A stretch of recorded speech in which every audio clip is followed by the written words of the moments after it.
All right, good morning, everyone. If you've been with us for the morning, thank you for sticking with us. If you're just joining us, good morning and welcome.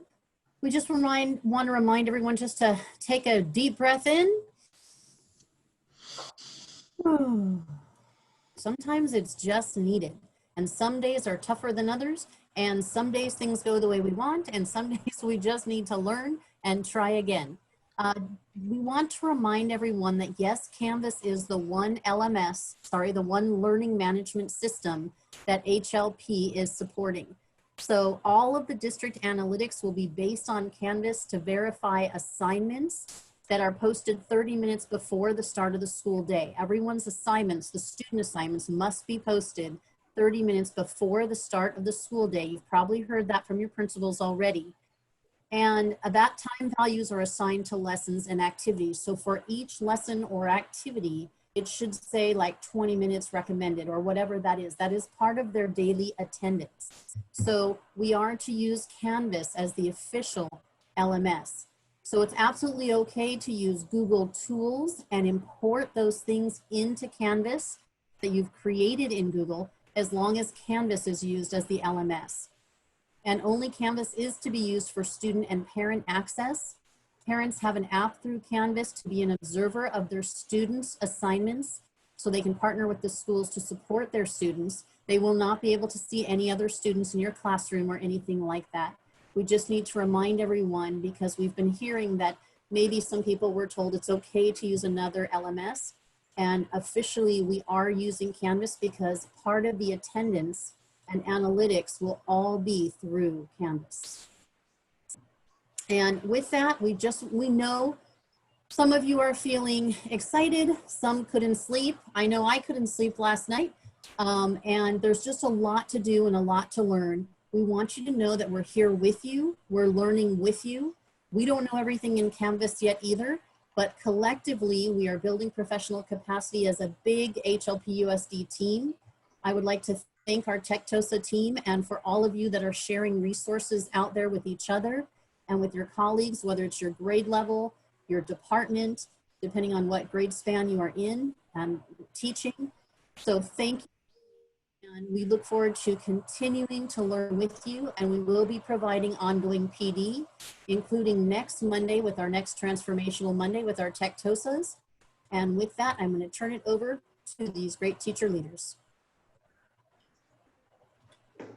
Thank you, Dr. C, and thank you everyone for joining us. We're going to start off with a kind of a brief little overview of some of the things that Canvas affords.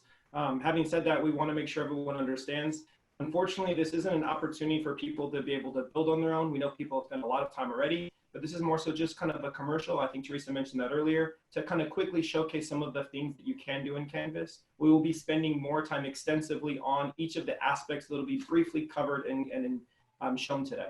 So the first thing we want to do is talk about how to access Canvas. And there's a couple different ways, but one of the ways we were on the show, and I'm going to go through that, is to be able to go through ClassLink. So give me a second to screen share.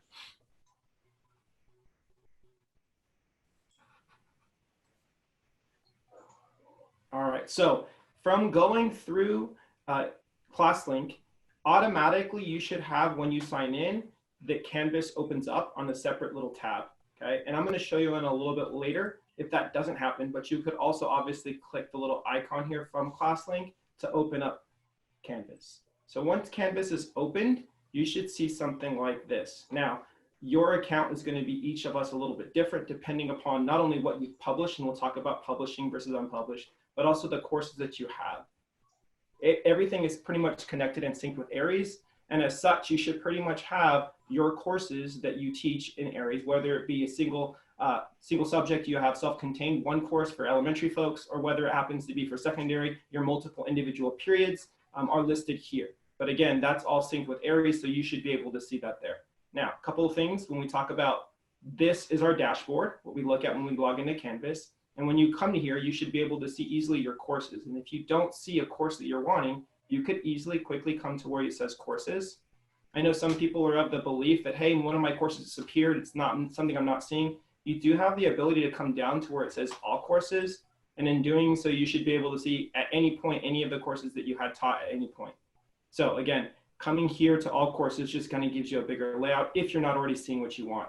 you can also quickly just simply star. And if you star stuff, that would be able to populate right away into your dashboard. So all of these things are already pretty much here for me. And we're going to take a look at some of the things that you can do. So the first thing I'm going to do is come over to my, let's see if it's this one. This page, and I want to point out a couple different things. You usually have like a landing page, and that's kind of where your students are first going to come. This particular one, I just set it up as a sample, and we could obviously dig deeper, and we will, how to construct a page and what that would look like. But I want to make sure everyone understands, just like you would set up your classroom traditionally, you are going to probably want to do the same thing here. So everyone's going to have some different little preferences, but by coming to the bottom where you see settings, regardless of what course you're teaching, you can be able to customize it to fit your needs a little bit more. The first thing is you might want to do is to add an image.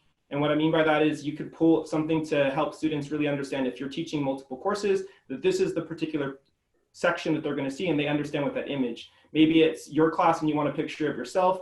But again, it's super simple. You can click choose an image and you could upload an image. So just like you would from anything else, you would click on this, find a file that happens to be on your computer, or because of the fact that it has the drag and drop feature, you could grab anything and literally put that there. So for example, I'm just going to grab this, drop it there. And there you have your image, okay? So again, the ability to customize your course, a lot of things to your specific likings are going to be here in the settings feature. I believe with regards to the start and end date, it already populated because of the fact that it's been synced with Aries. And some teachers were talking about, I know in yesterday's session, they weren't seeing certain things. So that of course, if your students aren't having access, it may be because you configured the start date to reflect obviously tomorrow. So if they were trying to access something prior, they wouldn't have seen it because it wasn't necessarily live or available to them. The thing I want to scroll down to the very bottom is because some people have the belief that, hey, I've seen all the features there, that's the settings, but there is an option here where it says more options. And in doing so, it kind of gives you an opportunity to tailor it more to your specific needs. The first thing, which I think is interesting, isn't defaulted.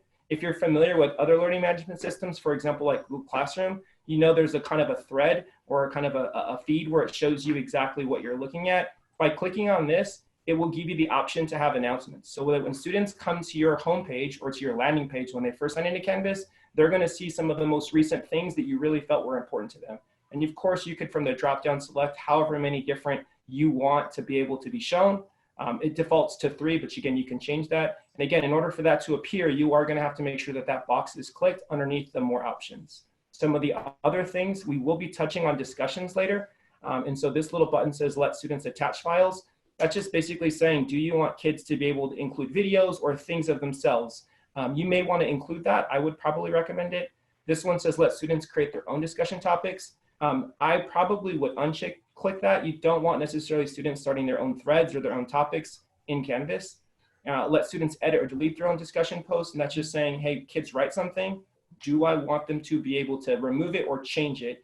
We all know that there's mistakes that are made and people have different thoughts and that change. And so I would probably leave that checked off. Let students organize their own groups. That's just for them to be able to say, hey, let's pull some students together. I probably would uncheck that box. And there's a few more options here, but those are some of the major ones that you're going to want to do. This last one, which is probably a big one, which is who's going to be able to adjust things. It defaults to teachers, and I recommend you leave it that way. So click on update course details. And again, this is just an additional way through any course, whether it's one you're creating on the side or one of the ones that the district has provided in terms of the sync with Aries, how you can further customize your course. Something else I want to point out is through here is the idea of your navigation.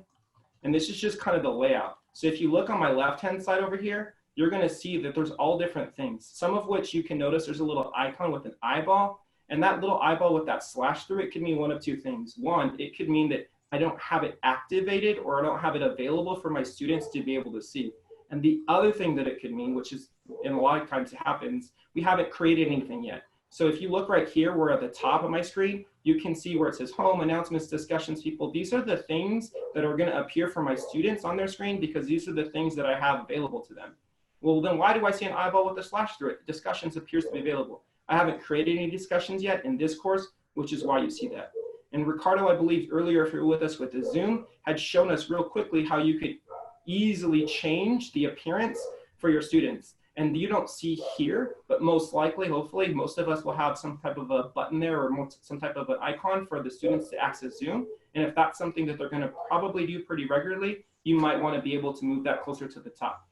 Down below, you can see these are items that are not shown or that aren't available to my students. And if you wanted to flip-flop or make changes to that, let's say, for example, hey, quiz isn't there, but I really want my students to be able to have access to that from the left-hand side of their screen. You could simply come over here to this icon, and you should be able to have the option that says either enable or move. Enable would just basically say, hey, it's coming to the top. And then of course, the other option to move is simply just to drag and move it. If it's something that you no longer want your students to have access to, not to say that they won't be able to have discussions, but the discussions won't appear here on the left-hand side, you could just click here and say disable, okay? Let's try that again.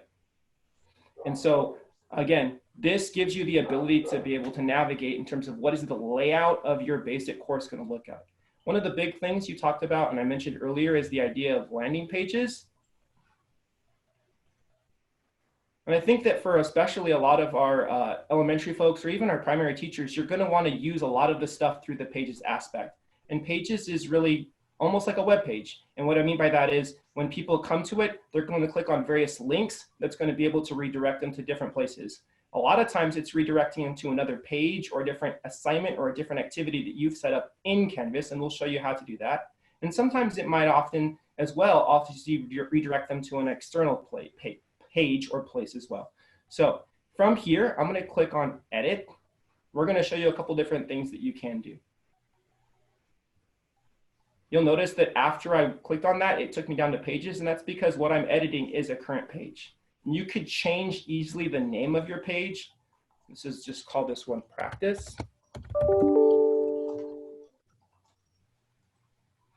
And from your practice page, you can enter anything. We're going to touch on a little bit later Ricardo's portion, which is the rich content editor. And this rich content editor is really what you're going to do to be able to control most things, whether you're doing an assignment, whether you're creating a quiz, whether you're creating modules. This is the basic underlying tool that we'll be using quite extensively. So from here, I already have some information here. You can add images simply by, again, just like you clicked on, and I'm going to make this a little bit larger, by coming to the icon where it shows a picture, and you're going to upload your image or pull from one of the images that are there. And just like we had shown earlier when you uploaded that image for your course, you could simply just click here and pull any of the pictures from your computer. If you're like me and you prefer to drag and drop, you have that feature as well. Like I mentioned, just pull from your desktop, assuming you have anything there. Let's say, for example, there was a button. I wanted my students to be able to click on this and have it redirect them there. You could pull it there, click submit. I'm gonna just make this smaller right here. And you will see that different buttons are gonna appear based on what you had. I mentioned to you the ability for you to be able to redirect your students to different places. And so sometimes I could have this button here, gives me image options, but that's not going to be able to help me redirect. Come up here to your rich content editor, and I'm going to enlarge this so that I can see all of my tools better. But where you see the image right here, that's to be able to insert our actual pictures. But we want to change this so that we can link this particular button to something else. I'm going to click on this link. And there's two different options. I know yesterday we had some confusion, and I want to be very clear. If you are trying to have a student click on this button and go to, for example, a different page, you would click on course links. And course links would basically say, hey, here's a link. Where do you want the students or the users to go when they click on that individual button? Maybe it's a different page that I have set up. Maybe it's an assignment. It's wherever you want the students to be directed to. If, for example, you're saying, no, I don't want them to be redirected to another page or another portion in Canvas, but rather I want them to be able to go to an external place. And in that case, you would click on external links. And then you type in the URL or the web address. So for example, you can see it's already trying to pop up one that I had previously saved from YouTube. Again, whatever external link or web address that you may want, click done. And what that means is now as students go here and click on that button, it's going to redirect them to that web page or whatever it happens to be, okay? Now, of course, you could come up and type any information you want in terms of what you want students to see, but I want to point out that I think that especially with the pages aspect, that this is going to be something that we're going to use a lot more for the primary grades, and so that students can simply click and be redirected where they have to go. Click Save.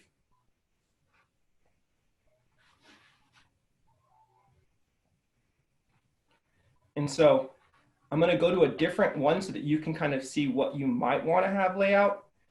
So this is a sandbox. This is one that's kind of created for me. And in here, you can see I have different image. We have welcome, some information. We have a video, which I'm going to show you how you could quickly insert that in one of those as well. And then you have these other buttons down below. And again, what happens is as students click on these various buttons, they're linked to different portions inside of, again, either Canvas, or they're linked to other portions outside of Canvas. But by and large, you want those buttons to be a quick little tool for students to be able to navigate your course. One of the things that I want to point out that's really big, I feel like, in Canvas is the aspect of student view. We all know everyone makes mistakes, and we all know we want to tailor it perfectly to what is it going to look like for my students, or from the perspective of people visiting. So from the right-hand side on any of the pages that you're operating under, you should see the button that says Student View. And when I click on Student View, it's really just going to show me what does this look like from the perspective of students. We had a teacher email that said that they were stuck here. I want to point out that when you are viewing from the student's perspective, obviously you're limited. You're not seeing all of the other options that you had there from the teacher view. And simply, if you come to the very bottom, you should see in pink or in magenta there where it says Leave Student View. And so by coming to Student View, I can see what does it look like. I could navigate from their perspective, but I could also leave Student View to give me back to my teacher perspective. And we talked about the ability to include different images and as well the ability for you to record. I'm going to click on Edit in this course. And now I'm going to be using the rich content editor so that I could make some quick little changes. One of the things I think a lot of people are going to want to do is to customize it and personalize it to you. And so we know that video is a big deal as recordings. So I'm going to come down and let's say, for example, there's a video I wanted to insert here. Come to your rich content editor and you see this little button, kind of like a play symbol. It has you the ability for you to upload or record media. Canvas is pretty amazing in that it has its own embedded recorder. They call it the Canvas Studio. So by clicking upload or record media from here, obviously we could drag a file that's there, but I could simply click on the record button. And from there, I'm afforded a couple different options. Give it a moment to load, please. So because I'm using my web camera to be able to show in Zoom, I'm not going to click on that. But if you wanted to do that, you could record yourself with the image. You could have yourself pointing up or down to the side. You could be able to show yourself an introductory message. Hey, welcome to your classroom. I'm excited to get to know you. Or if you're feeling like, you know what, I don't want to show my picture or a video there, you could simply start the recording and it's going to get the audio. So if maybe you were wanting to read the directions to your students, while there is the ability to have Immersive Reader, which we'll look at next, sometimes it has that personal feel of, hey, that's the directions for my teacher. So maybe there's a story of the week and you're going to read it aloud. You could simply click Start Recording. And you would be able to give the directions to your students, click Finish when you're done, save it, and that will be automatically embedded into your page. So that from the perspective of students, all they have to do is click the play button and they would hear you with your voice or video, if you elected that option, would be there, okay?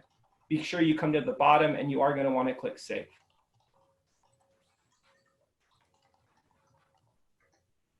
I just briefly touched on the ability for Canvas to be able to read things to students. We're going to come to a different page, but essentially it's the same idea. You can see that button, Immersive Reader. Let's see, it's this one. And all you have to do is click on Immersive Reader. And Immersive Reader has a little few features, but in essence, it's going to read this to us. If you come real quick to the voice settings, you can play around with this. You could change the speed so that it reads even faster or slower, depending upon the needs of our students. It could be from the male or the female perspective. And then once they're ready, they simply click play. View all weeks. Download.jpg. Meet Mrs. Ray. Place. So it's going to read this to students. Someone yesterday was asking the question with regards to other languages. If you come over here to the right side, again, there's some options here as well that I'll briefly showcase, but reading preferences, and it gives you the ability to translate into different languages.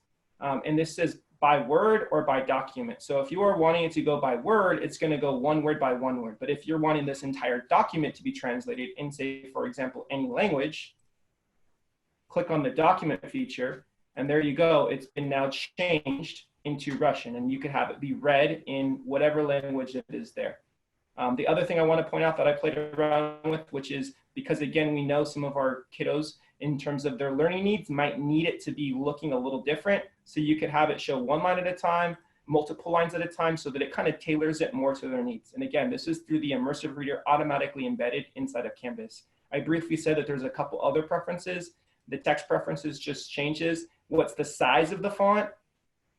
And then, of course, if I wanted to adjust the type of font, and then of any of the themes in terms of the coloring, the background for my students. So this really gives a perfect opportunity for students to customize it to meet them, so that if they're wanting directions, especially for our youngest learners, read to them, they have that.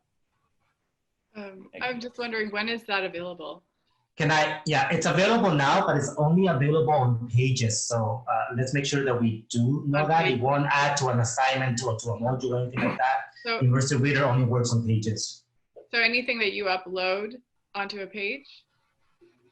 Anything that is that you write into the pages, is that correct? If it's a document that I was to upload myself, it wouldn't be able to use the Immersive Reader. Is that correct, Ricardo?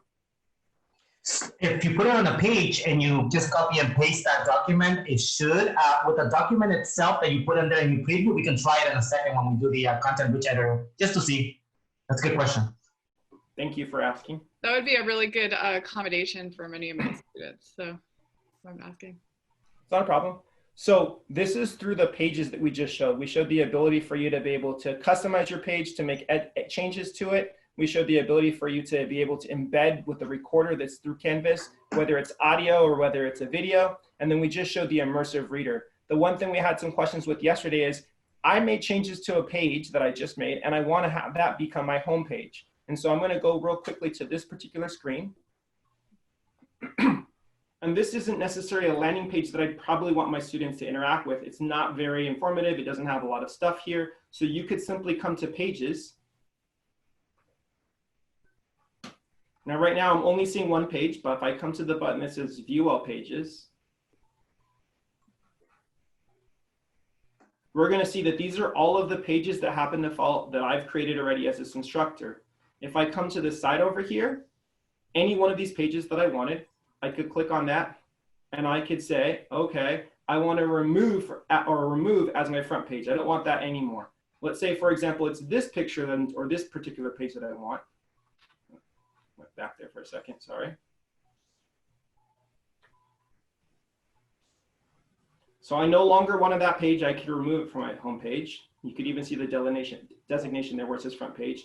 And I could say, this is the actual page I want to use my front page. You click on that. Now, if I come home,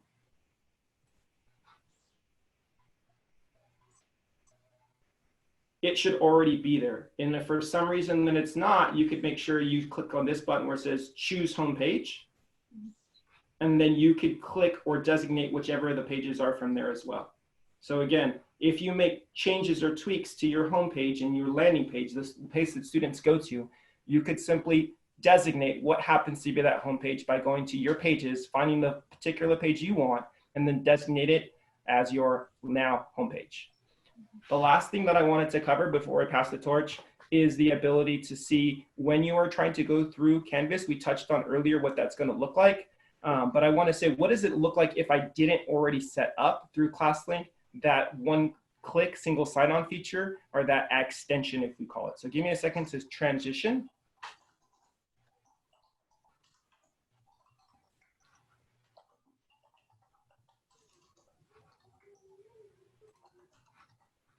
So if you're here and it doesn't automatically open up your Canvas, you might have to click on that.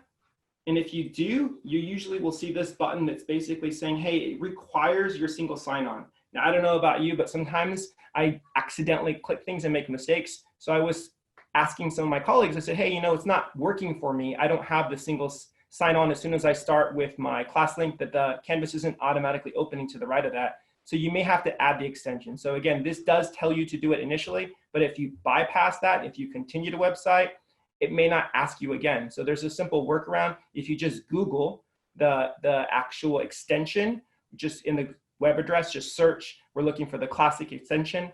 It will open it up and you could quickly install that. And that just allows for you to be redirected to Canvas. So I'm using a teacher's account just so I can show you real fast this last thing, which is what the ability for especially our secondary learners, or maybe even our 6th grade self-contained teachers that have their students populating in different periods. So let's say there's a section that you teach and it happens to be the same multiple times. I know before with regards to Blackboard, Ricardo had mentioned yesterday that you had to be able to create multiple assignments and send those different assignments to your various sections. But if you can see in this example here, we have, okay, this course is a Math 7 course and this course is a Math 7 course. And I want both of these courses to get the same assignments. What you would be able to do is called cross-listing. And I'm gonna show that real fast. Now, before I show that, I really do want to point home and drive this home, which is the idea that if you at this point do cross-list your sections, you're really controlling those 2 courses through one. So that really whatever assignment I push out will only be controlled or will be seen through both of those courses. And the other part is if you made a mistake, let's say, hey, I wanted to cross-list, but no, I wanted to change my mind. You do not have the ability at this point in time to be able to make those changes. You'd have to reach out to NCS or possibly to your administrator. I'm not sure of the exact protocol just yet, but someone else outside of yourself would have to be able to undo that cross list. I know yesterday the question was, why would I want a cross list? Again, it's so that you wouldn't have to create multiple assignments for the different periods. So how do we go about this? First off, you want to pick what is the main course that I'm going to operate under, because everything I add to that one course will be pushed to the other course. So let's say, for example, it's my period 1. That's the one I want to start with. So I'm going to click on this.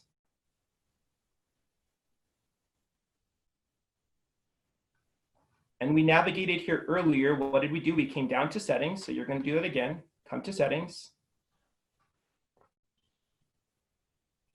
And what you're looking for is the SSID number. It's this number that's right here. Okay. And I'm just going to highlight and copy that SSID number that happens to be right away underneath my course details.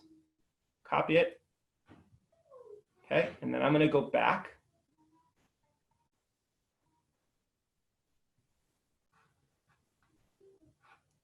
And I said, okay, that was the SSID that I just pulled from my period 1. And I want to be able to connect or cross-list these 2 courses. I'm going to click on the other course that I'm wanting to cross-list. I'm going to do the same thing. I'm going to come to settings. The difference being that instead of us going to where it said course details, we're going to come to where it says sections. Now from sections, we're going to click on that actual course. As soon as I did that, you should see my screen on the right change. You see this option that says cross list this section. I'm going to click that. And then it says, okay, you could search for the course or you could enter that SSID that we just pulled. So I'm going to paste the SSID that I did there. And it should be able to find the course that you just pulled from. And you could say cross list this section. Now this isn't my account, so I'm not going to go forward with that, but I want to make sure we understand how you can go about it. I'm going to go back and I'm going to make sure we go through that just briefly one more time. You're going to click on the course that you're wanting to be able to designate as that's your main course. You go to settings.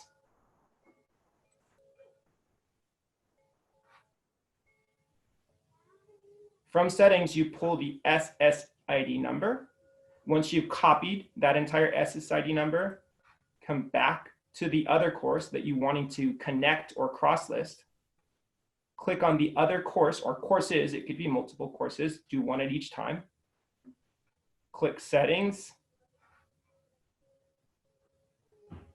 And then we do need to come to sections. So again, when you first click on settings, you're going to be directed to the course details. We need to come to sections. Click on our actual course. Put your cursor on top of that name. And then go to the cross list button. And again, enter the SSID that you just pulled there.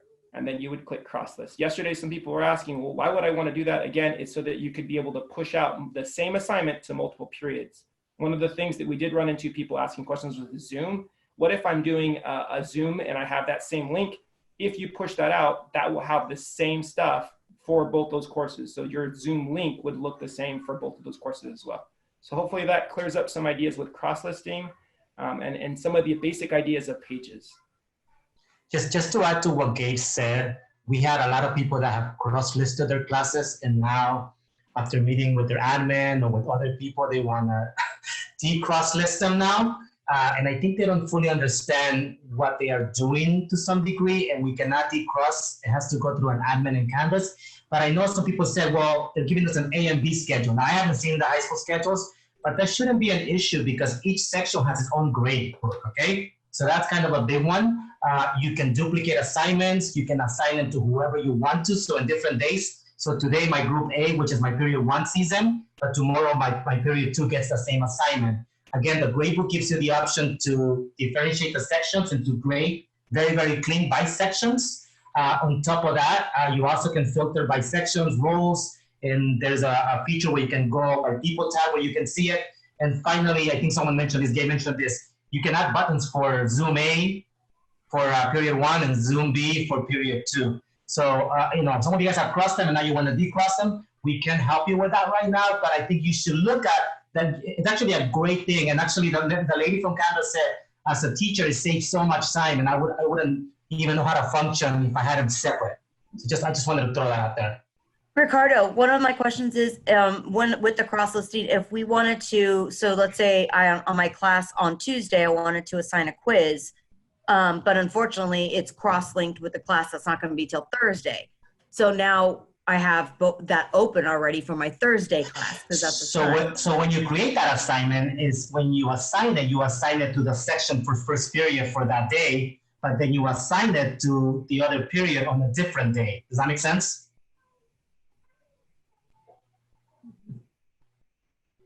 And I think we'll take questions at the end, so if we can move on, guys.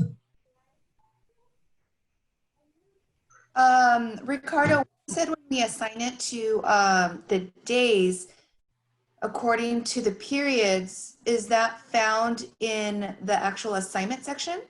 I think Gabe is going to be covering assignments right now, or so one of us is, and then we can show you where that is. Okay, thank you.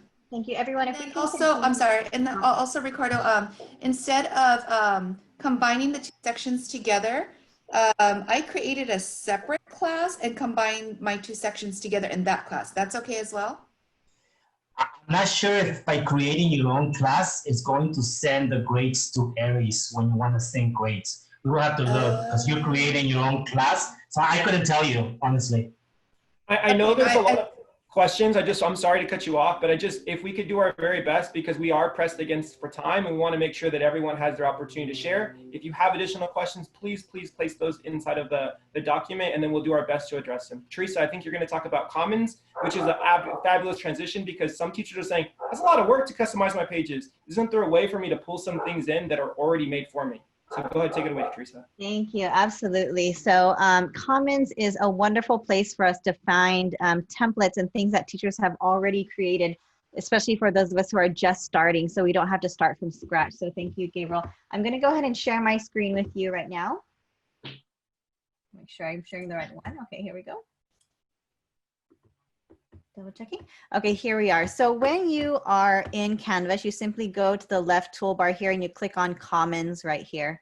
And as soon as I click on Commons, you can see I have two filters that are default as on for us, which is Templates and Hacienda La Puente Unified. So you can always uncheck these so that you could view resources from other districts and other teachers.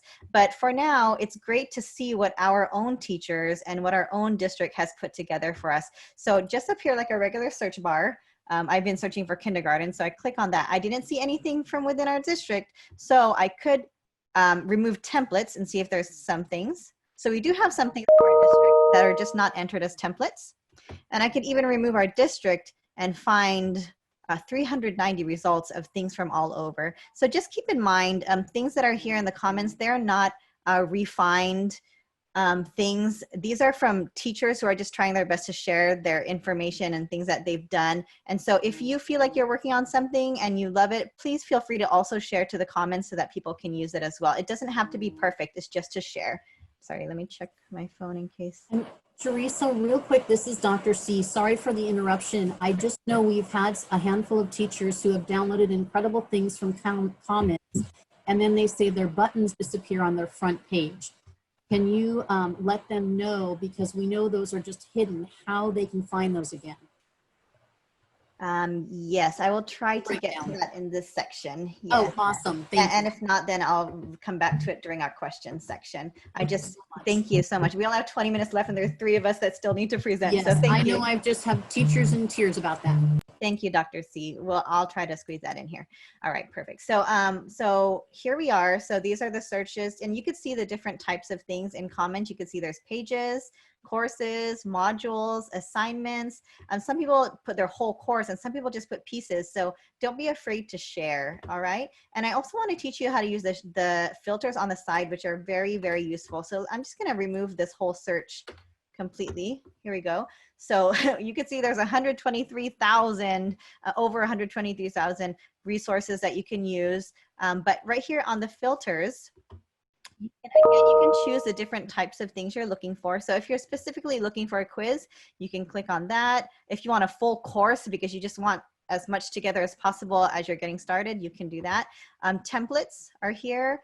You can choose your grade level. So I didn't even have to type in kindergarten. I could have just clicked on this, and you can, and if you didn't notice, I typed kindergarten and I actually had more results, because when I typed out the whole word, a lot of people didn't put it in that category, so they didn't show up. So it's great to use the filters right here. And maybe if you want a grade range, you could do that. And if you want to go back to seeing things just in Hacienda La Puente, then down here at the very bottom, you can click Hacienda La Puente, and here we are back with things that are just from our district. Okay, so you could play with those filters right there.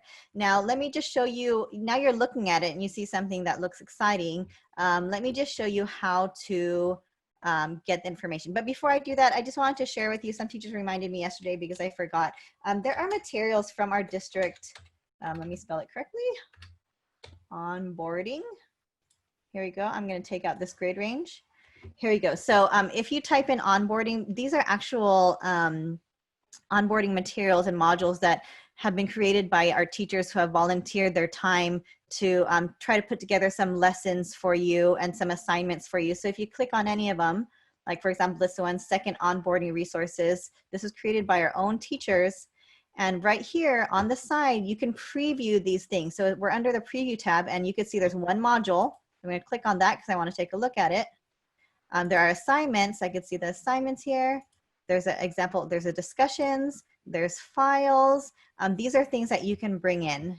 Okay, so just wanted to make sure that you knew that that was there. So all that hard work that our teachers put together for us. Okay, since I'm already here, I might as well show you how to import it, but I'm going to pause for a moment. Did you notice up here there's a favorites tab? I'm going to go back.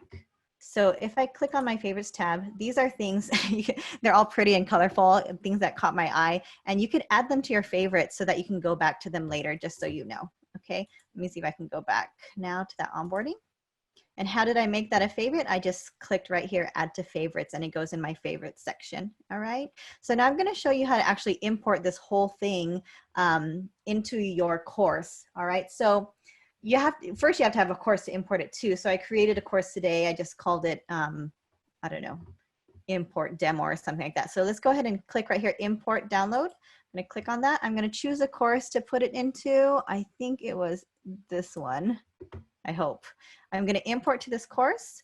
And now I'm just going to wait patiently, depending on the size or how many items are in it, it might take a while to get it over. So let me just, I'm going to go into that course and see how it's doing. I think it was import demo. Going to wait patiently.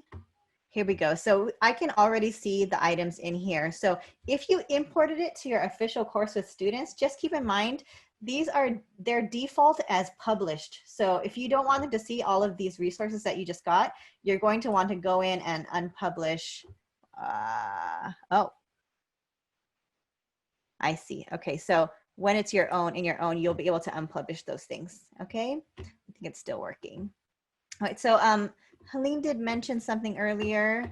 Actually, I'll go back to it for a moment, just for my train of thought. Okay, so that's how you can import from Commons. All right, so the next part is actually you have a resource that you love, or there's something that you're working on, but you want to send it directly to your colleagues. So what you can do from anything really, you can go to your assignments, you can go to anything, modules. And so when you're on whatever you want to share, there's these 3 dots on the side, and you could send to, and when you send it, you just simply type in their username, and then it will send it directly to them. And then when they come to their Canvas, at the very top, they'll see that something is waiting for them. So you could send it to them directly without having to even put it in the comments if you want to do that, okay?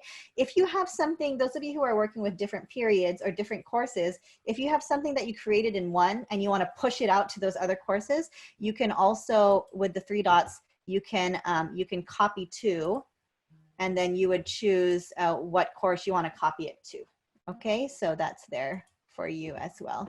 I'm sure I didn't miss anything. Okay, another thing that teachers have been asking about, another thing that teachers have been asking about, they noticed, and all of you at this point should have had official courses start to populate inside your Canvas. Out of nowhere, you might have noticed a course that has a kind of a funny name with your grade level and things like that, that populated because that is the one that is synced with Aries. And here you are doing all your work in your sandbox or in some other course that you created, and you're like, wow, like how am I supposed to get that stuff over? So let me just show you how to bring it over. So I'm gonna save you some tears right now and bring it over so that all that hard work doesn't go to waste, okay? So what you're gonna do is you're going to go into that course that you wanna bring it into. So it would be that Aries course. I don't have it, so I made one up. So I'm gonna go ahead and go to that course right now. I think, what did I call it?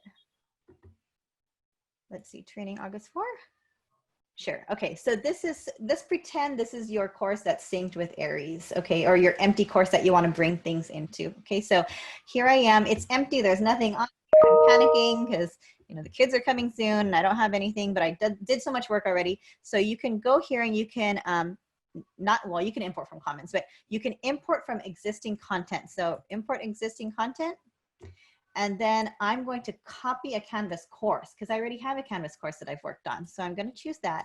And then I'm going to type in the name of the course that I'm getting it from. So I'm just going to choose, here's this one, Commons video. That's the course that I made. So, and then from there, if you want to take everything from that course, everything, your assignments, your settings, the way your homepage is, all of it, then just choose all content and simply import. And you're done. And that your entire course will be copied into that new one. If you only want pieces of it, because maybe you went crazy when you were playing with it and you're like, oh, I don't want this in my real thing. I went kind of crazy. And so you could go to select specific content. And if you select specific content and import, you have to choose right here where it's select content. You have to choose what you want. So you can check off the things that you want and just select those things, and those will be brought in and the rest will not. Okay, just so you're aware. And you can always bring those other things in if you change your mind. Okay, all right, so now I can get to what Helene was talking about. So let me choose a course. Let me see. All right, so some teachers have said that when they import things from the Commons into a course that already had material, it might override the settings. So let's say I pulled in something from Commons and this whole homepage disappeared because whatever I pulled in from Commons had a different homepage. Don't worry, your page did not disappear. It just, a different page was selected as your homepage or as your front page. So you simply just have to go to your pages. I might have not picked a good demo here. Let me see. I'll choose another, I'll choose a course that has more. Let's see. Oh, no, that doesn't either. Ricardo, I'm going to choose yours because I think you have a lot of pages here.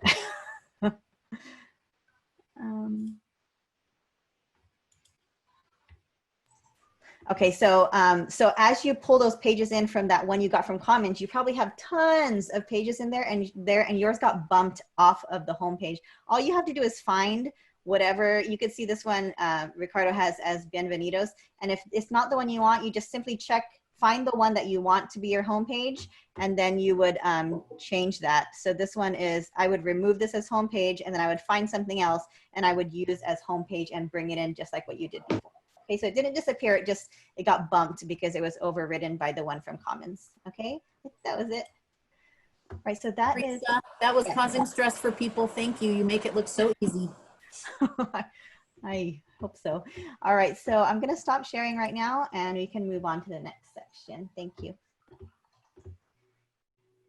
Okay, so in the next section, we're going to cover apps. These are like outside sites or sources that would link with your external tools when you make assignments. So let me share my screen with you guys. And apps such as or sites such as Flipgrid or CK12 or Google Assignments. And in order to add those so they integrate with your Canvas, go into your course and go ahead and go down to settings.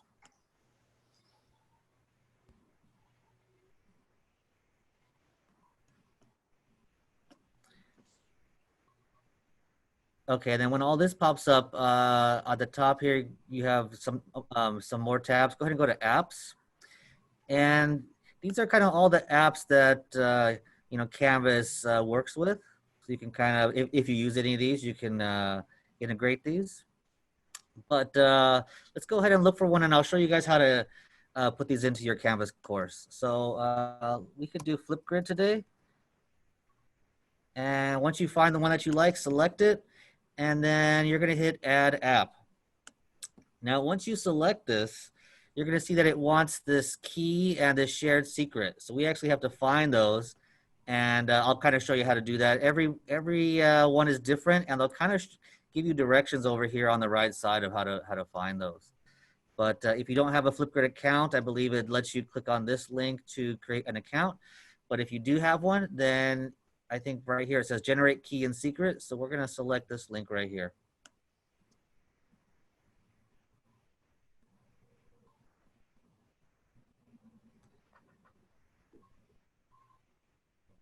And then for this one specifically, it's found underneath your profile.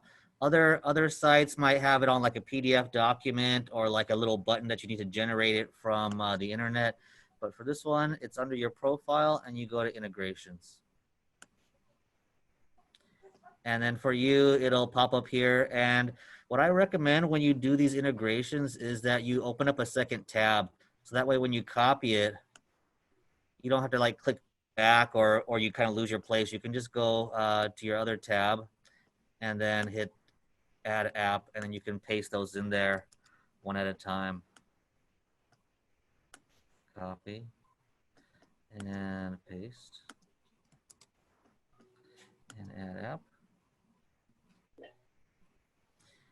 And now it'll be there under installed. So you have options to go to installed or not installed, or look for things that are under all. See which ones you already kind of have there. Our district has put in some for us like the CK12 or the YouTube or Khan Academy. Other options to view your apps is to go under this view app configuration, and you can kind of check out what you have there as well and go into the settings. But I believe Ricardo is going to be talking more about that later. Yes, I believe that's it. Oh, let's go into how you kind of access those. When you go later to assignments,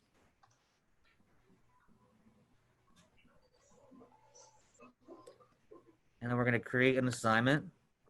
But these will be found under external tool. And again, I think they're going to go over external tool a little bit more later, but it's going to be under your assignments right here. So it's not like a single sign-on where it's going to show up over here on the left. This is more for like assignments, and you can embed things. Okay. Okay, I think that's it. Okay, Kate covered a lot of the information when it comes to rich content editor. I'm just going to go over a couple of things. So Canvas is a very simple content editor. If you've used a word processor before, you will recognize all of this stuff up here. So we're gonna look at it today. We're gonna go through some of the stuff, right? So the first one that I want you to look at is structure, okay? So when we talk about accessibility, structure is very, very important. So we're all familiar with the different font sizes, so we can change that here. And then right next to it, we have the structure settings, right? Heading 2, right? Which will allow us to set up topics, subtopics, right? Main topic, and finally the paragraph, right? So that's how you would do this right here. And when I talk about the accessibility checker, we'll see how that works, okay? I'm not gonna spend time with all of these tools right here. Someone has asked a question when it comes to the align. They're asking why is it aligning to the left or to the right. Just make sure that you're picking the correct alignment when you're doing stuff, especially when you're using tables. Just want to kind of go over that. But one that I really, really like in Canvas, and I haven't seen this anywhere before, it's the ability to add, well, let's go to the links. I think Kate covered this. You can add external links, right? And you can have any text and add an external links to go outside. And I think Gabe also kind of covered the fact that you can actually link anything to anywhere in our course link. So if I was to just select this right here and I wanted to link it, I can select that books to any page I want, any assignment I want, any module I want, so I can send it directly there. I think Gabe covered that, so I'm not gonna spend much time with it. But you also have the ability to add images and link them. We saw that before. The ability to add media, and we saw that before with Gabe. But this is something that I really like, the ability to add documents. And the ability to add documents and let the kids see it too. So if I go here and I upload a document, I just want you to see what it's going to do. It's gonna say upload file. You can just drag it. I'm just going to find it. And I want to put this file right here. It's just a Word document. It could be anything, a PDF. And I'm going to click open. And I'm going to say submit. So the document is right there, okay? It's right here. I put it right here for now. But what I want you to see is that if I click on it, it gives me some link options. And if I click on link options, I get this options on the side. And this last one over here, it says automatically open a preview. So if I click that and I say done, I want you to see what happens. So when I save it, you're gonna notice that now the document is going to open inside the content editor. So now you have the whole document and the kids can access it right inside the content editor. So kind of a great tool to have. And go back to edit. So again, just so you know how we did that really, really quick. Let me get rid of it. Oh, sorry. Let me just get rid of it. Why is it doing that? So all I did was go in here, go to the document, upload document, select the document, and when you select it and you click on it, it gives you the option for link options, and you want to preview the document inside the content editor, okay? Over here, we just have clear formatting. I really recommend this one when you are just copying and pasting from a Word document or from a doc or from anything outside, because those have their own formatting. You might not see it, but if we were to look at the HTML content, there's formatting there. So when you bring them in here, just highlight everything and just clear the formatting, so it doesn't mess up the way it looks for you on the content editor. We have tables, and you can just add tables in here. I like to use them with my buttons. I throw a button on each of them when I put a table. We do have a Mac tool right here that Gabe is gonna kind of talk about really, really quick. Go ahead, Gabe. Yeah, sorry, I'm getting feedback. Is that better? All right, so I was gonna say that this affords you the quick ability to insert equations. You can do easily fractions for the grade levels working with that, addition and subtraction. Pretty intuitive, you're just gonna click on the buttons. The one limitation this does have, and I had a couple emails with regards to that, is it's graphing. So there is an app that Canvas does have, but when Robert was just showing the external apps that you have the feature of, my one recommendation would just be, if you are wanting to do some graphing with your students, that you go ahead and get the GeoGebra app. I'm a big fan of Desmos, and not to say that Desmos isn't fabulous. It's just that GeoGebra does integrate with Canvas, whereas Desmos doesn't necessarily. So again, the math tools there are pretty straightforward without the ability to graph. That's all. Thank you. Right, and then finally, thank you, Gabe. And finally, the last tool up here, it's a little plugin that basically plugs in all of your apps. But this is very, very powerful. So I'm going to click on here, and you have a lot of different options. You can bring things from your Commons favorites. When Teresa showed you how to favorite things, you actually have access right through here. Okay, you can bring anything from your Google Drive. There's the graphic builder one that Gabe was talking about. I haven't played with that. I don't know how good it is. We can probably dedicate some other time to Microsoft Teams meetings, because we have Zoom, so it doesn't matter. Your studio is here. So if you recorded something in studio and you want to bring it in here, you can bring it in here. But YouTube is in here. There's no need for you to go and copy and so on and so on. I can just click on YouTube. It's going to open YouTube for me. Okay. I know which video I want to embed. I can click. It says it's right there. It gives me options to embed, and I can embed it small, medium, or large. Okay, so I can just go ahead and select small if I want to, and notice how I put it right there for me. Okay, so kind of an easy way of doing it. So those tools on that plugin are very, very important, and they're going to be key for you. On the bottom, this is a great tool that we've been playing with. So a lot of us are saying, when can we scroll down? When do we have to scroll down, right? So if you kind of grab it and just bring it all the way down, it'll make it bigger for you. Okay, so that's kind of a nice tool to have right there. And the other one that I want to mention right here, really, really quick, it's the accessibility checker. Okay, and it does a lot of things for you. So I'll do let me do a link page so you can see this really, really quick. Okay, let me cancel this really, really quick so we can see it. Okay, so let's say that in here, I have a list. Oh, why is it doing that every time?